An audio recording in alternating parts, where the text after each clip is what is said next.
Hello everyone, I welcome you all in this data binding part 2 tutorial. So on the previous video I showed you how you can use data binding to access views in your layout file. So this time I will show you how you can use data binding object to show data directly in your layout file. So this time we will no longer using string resources. This time we will using a different kind of directive that will retrieve the data for us from the data class. Let's do the screen.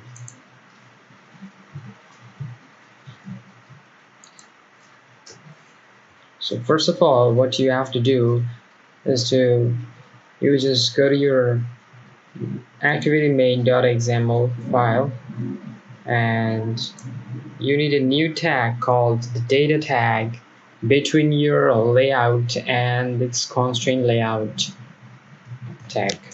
So we type data and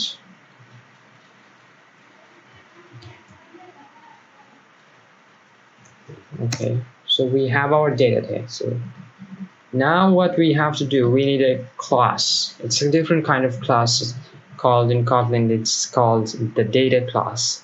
So we will first, I will later explain you what actually the data class does. But before it, just create a data class. So come over here, and just above the main activity directory, just click here and new, click on Kotlin file. So keep it as file and name it, say video game. Press enter, so it will create a new file, Kotlin file for you. So this time we need a data class. It's not a class, it will actually represent our data, so it's a data class. So when you start typing the data, you see the prompted class skeleton in front of us. So we press enter here. So now we have a data class called the video game. So within this primary constructor scope, we are now going to declare two variables. One is the variable var video, let's say, make it more simple, game name, and the type is a string, and we just pass a default parameter with this, and second parameter is var game score, and we pass score. Sorry, I forgot to declare the data type. So string, let's say, this time game score. You can take integer as well, it's not a big deal if you want to use a string. For this tutorial I'm taking just a string, so it's not a big deal whatever you take. So we have what this data class does. It automatically generates some of the functions for these variables like getters and setters. We don't need to manually declare getters and setters for each variable. So it's an advantage of using Kotlin language rather than Java. So no more conflict between Java and Kotlin. Just go there into the main activity file. Then now we need to create an instance of this video game class. So how we can do it? So this time we just declare something private, the access as specifier, then variable var, because we are taking var because we are just going to initialize it now. So var, let's say video game, and the type is also the video game. So now we will call the primary constructor of video game. So is now actually requiring two parameters that we have declared there, that is the game name and game score. So let's name the game, let's say call GTA 5. Then GTA 5 does not actually get sense. Okay, let's keep it as an example. Game score, let's say 100. So now we have an instance of our video game class. So now the thing comes in our mind, that how can we pass this object in our layout file to show data. So you need to go there on the activity main.xml file. Now we need to create another tag that is called variable. So the variable name, you can just name it anything, but for now I'm gonna name it just like as the class. So video game, this is the class, and the type is, here you need to just type the class name. So the class name is video game. So when you type video game, it will just automatically prompt you the class, and you just select it and press enter. Then it will automatically take this is the package name dot the class name. So now we have our class object here in this variable, video game variable. Now we need to now we just do another thing here. So we take another text view, and from here just go to the design tab and just directly create it, because it's a constraint layout. So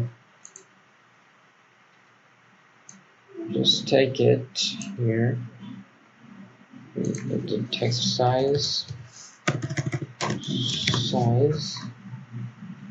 let's say the text size is 24. Now we constrain this. Okay, so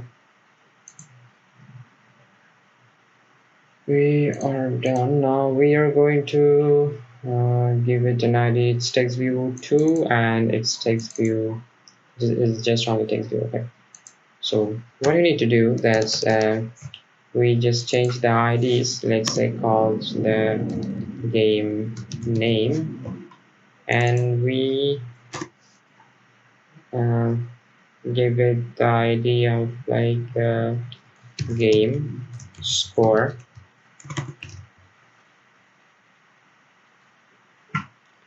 So game name and game score. So now we have two text fields to show our game name and game score. So now we have an error. It's not defined.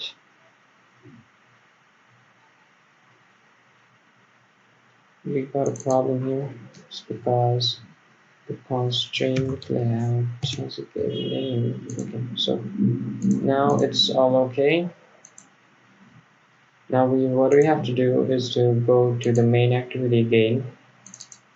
As we have changed the ID of the text view, so now that's why it's actually showing as an error, that it's no longer exists with an ID of text view name.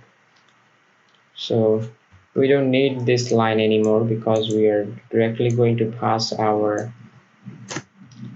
data binding variable in our layout. So what do we have to do?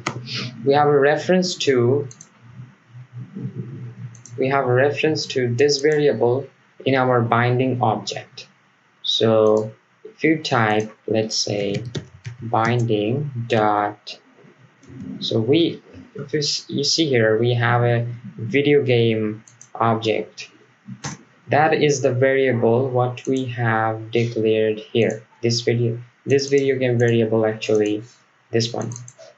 So now what we have to do, this variable is equal to the video game object, this object. So now this layout variable, this layout video game variable is equal to this video game. So now what actually it will return through the getter and setters, the game name and the game score. This variable will catch up all the properties here. So this time one thing we have to do, that we need to declare the text. So text, this time we will use something, we are not going to use the string resources. We are going to use some kind of directive, that is at the rate of equal to and curly braces. Now within this curly braces we have to just type the variable name, and when you press dot operator dot, then we can access the game name. And for this one, just erase the text here. Again, at the rate of equal to curly braces, and within this curly braces, the variable name and dot, you get the game score. So we have the game score. Now let's see whether it's working fine or not. Just compile it.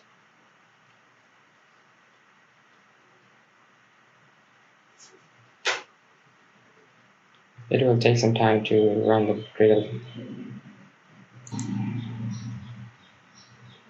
So we have our app up and running.